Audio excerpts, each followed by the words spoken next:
He's been gone for nearly 40 years, but on screen, the Bruce Lee legacy is as potent as ever.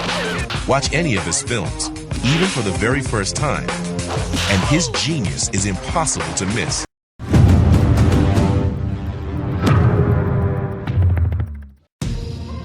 안녕하십니까, 한중왕입니다. 무술계의 아이콘이자 액션 영화계의 신화를 이룬 이소룡. 도대체 이소룡은 뭐가 다른가? 뭐가 다르게 다들 전설이라고 말하는가? 제가 전문가는 아니지만 그 이유에 대해 분석해봤습니다. 이번 시간에는 에로 액션 배우로서의 이소룡에 대해 알아보겠습니다.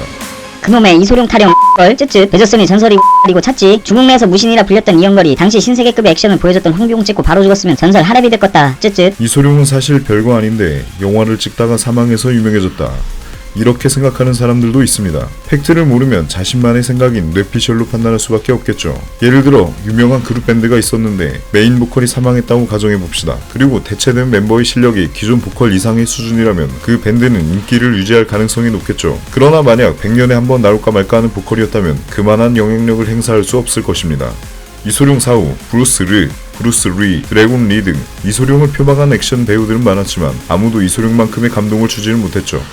유명해진 이유가 배우의 촬영 중 사망이라고 하면 이소룡보다 그의 아들 이국호, 브랜든 리가 더 유명해졌을 것입니다. 이소룡 사후 개봉된 영화 사망유의 초반부 스토리를 보면 이소룡이 총에 맞는 장면을 촬영하는 도중 누군가에 의해 저격을 당해 사망 판정을 받는 시나리오가 있습니다. 마치 예언이라도 한 것일까요? 브랜드는 영화 촬영 도중 총기 사고로 사망하게 됩니다. 이 사건이 저주인지 사주인지는 알 수 없지만 결혼식을 앞두고 사망한 브랜든의 비극은 정말 안타깝고 미스테리한 죽음으로 남아있습니다. 유명해진 이유가 유작을 남기고 사망한 것이라면 이소룡보다 아들 브랜든이 더 유명해져야겠죠. 어쨌든 이소룡이 전설적인 슈퍼스타가 된 건 그가 살아있을 때였습니다. 알다시피 이소룡의 명성은 사후 50년이 다 되어가는 지금도 그 누구와 비교할 수 없을 정도로 막강한 영향력을 행사하고 있죠.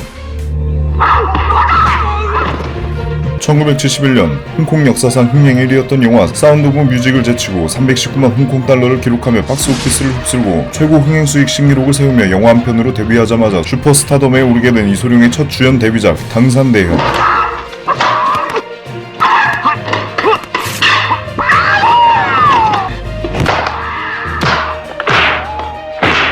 그리고 1972년 자신만의 트레이드마크와 괴조음으로 443만 홍콩 달러 수익과 함께 당산대형의 박스오피스 기록을 갈아치우고 또 대박을 친 정무문.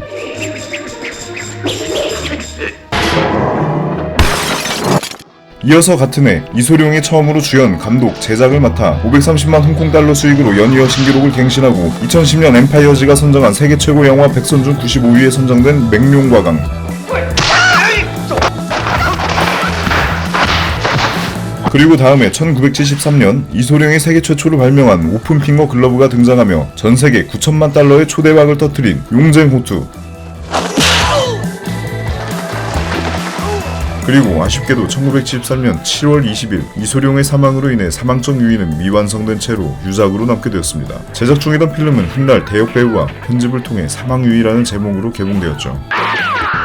아시는 분들은 다 아시겠지만 이소룡은 영화계에 데뷔하기 전 1970년에 다쳤던 등부상으로 인해 엄청난 어려움을 겪고 있었습니다. 첫 데뷔작 당산대형 촬영 당시 등부상 통증으로 인해 쉬는 시간마다 안정을 취하며 약물을 투여하기도 하고 발목 부상 때문에 병원에 갔다가 오히려 병에 감염되어 고열에 시달리기도 했습니다. 거기에다가 벌레도 많고 음식도 입에 맞지 않아 잘 먹지도 못했고 그런 열악한 상황을 겪다 보니 평소보다 체중이 5kg 정도 감량된 상태였습니다.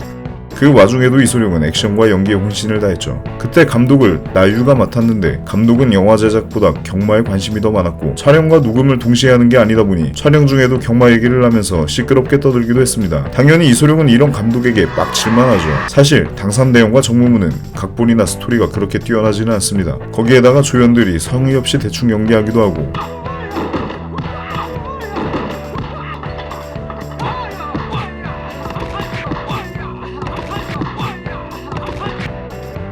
이소룡이 원치 않았던 말도 안 되는 장면들도 자주 등장합니다.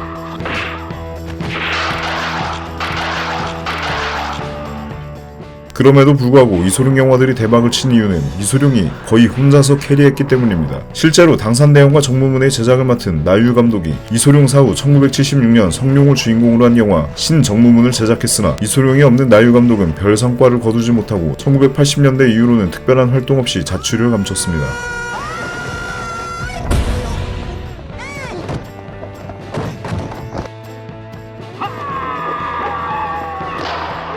다시 말해 나유 감독은 이소룡 덕분에 성공했던 것이죠. 그리고 세계적으로 데이트를 친 용재목2의 감독 로버트 클루즈 또한 마찬가지였습니다. 이소룡 사후 편집과 대역으로 사망유의를 감독했으나 역시 이소룡이 없는 로버트 클루즈는 엄청난 비난과 함께 흥행에 참패하고 말았습니다. 이소룡은 감독이 시킨 대로만 하는 배우가 아니라 투철한 책임감과 주인의식을 가지고 영화 제작의 모든 부분에 관여했습니다. 직접 감독을 맡기 전에도 페이를 받고 감독이 시키는 대로만 하는 배우와는 달랐죠.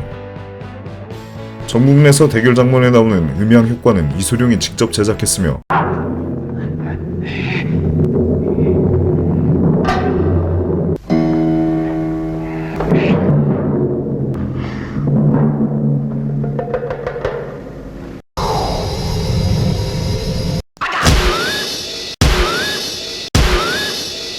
맹룡화강에서는 타악기를 직접 연주하기도 했습니다.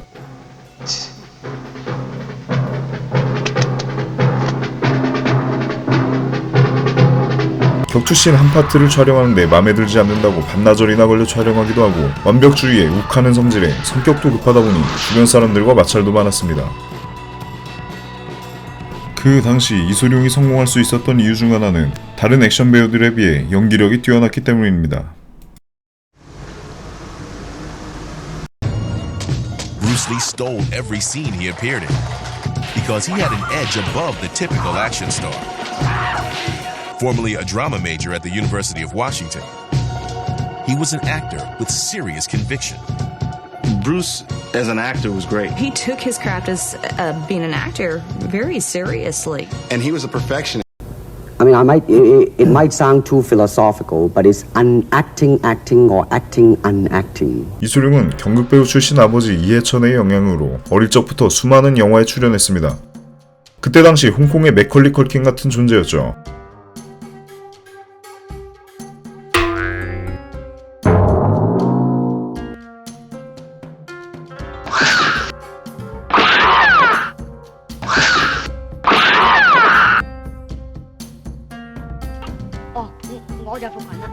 어린 시절 연기 경험을 바탕으로 대학생 시절에는 연극을 전공하며 연기력을 높여나갔습니다.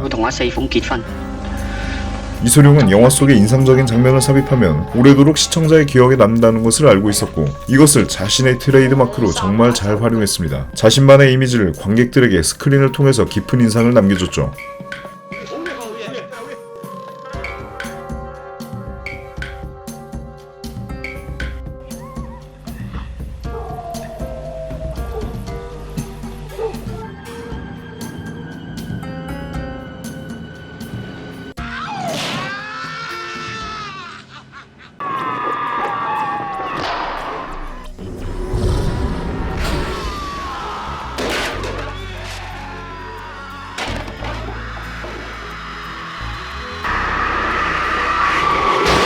이소룡은 훌륭한 연기력뿐만 아니라 엔터테이너로서 갖추어야 할 실력, 개성, 쇼맨십 이 세 가지 요소를 충분히 갖추었습니다.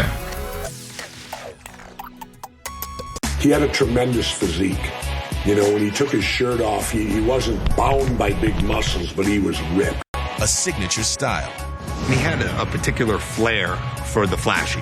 And some full-on movie star magnetism. There's no one who has the full package. There's no one with the star power, the charisma.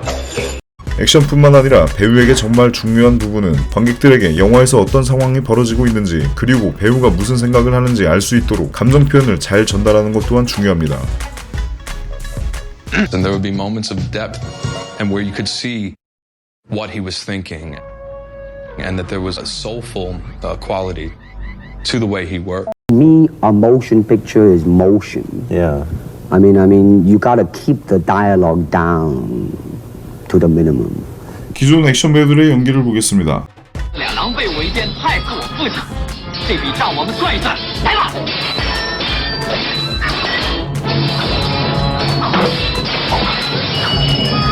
惊天动地，杀我弟，剥是我。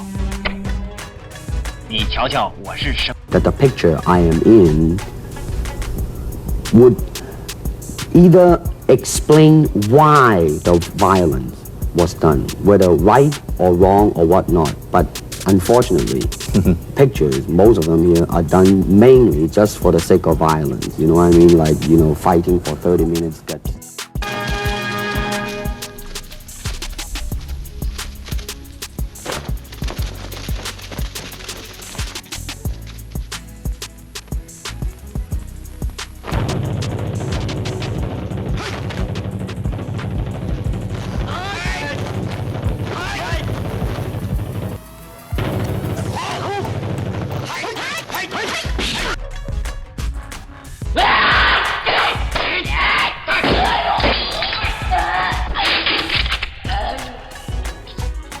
액션은 둘째치고 특별한 감정 표현 없이 대사만 주고받다가 그냥 싸우는 모습들이 많습니다. 그러나 이소룡의 연기에는 확실히 소울, 혼이 담겨 있습니다. 맹수와 같은 야성적인 이미지를 보여주기 위해 괴조음을 내기도 하고 슬픔, 복수심, 후회, 투지 등의 복합적인 감정을 잘 표현했습니다. 이것이 바로 소울이죠. And it's not difficult to learn and speak the word. The hard thing, the difficult thing, it's behind what is the meaning, what brought on the expression and feelings behind those words. 똑같은 영화를 보더라도 같은 장면을 보고 느끼는 것은 사람마다 다릅니다. 지금 시대에 50년 전의 영화를 보면 촌스럽게 느껴지거나 이소룡의 표현이 과하게 느껴질 수도 있습니다. 이소룡이 영화 제작 활동을 한 것은 그가 사망하기 전 불과 2년밖에 안 되는 시간 동안이었습니다. 흑인보다 더 멸시받던 동양인이 데뷔작부터 연이어 신기록을 갱신하며 전 세계로 알려진 것은 이소룡 아니면 그 누구도 해낼 수 없었던 일이었습니다. 그 이유는 주변 모든 사람들이 반대하고 가능성이 없다고 말할 때도 이소룡은 스스로의 한계를 정해놓지 않았기 때문이죠. Here I am, as a human being. How can I express myself totally and completely? Now, that way, you won't create a style because style is a crystallization. That way, it's a process of continuing growth. 우리도 스스로의 한계를 정하지 않고 앞으로 나아간다면 과연 어떤 일들을 해낼 수 있을까요? 다음 편에서는 액션에 관한 주제로 찾아뵙겠습니다. 시청해주셔서 감사합니다.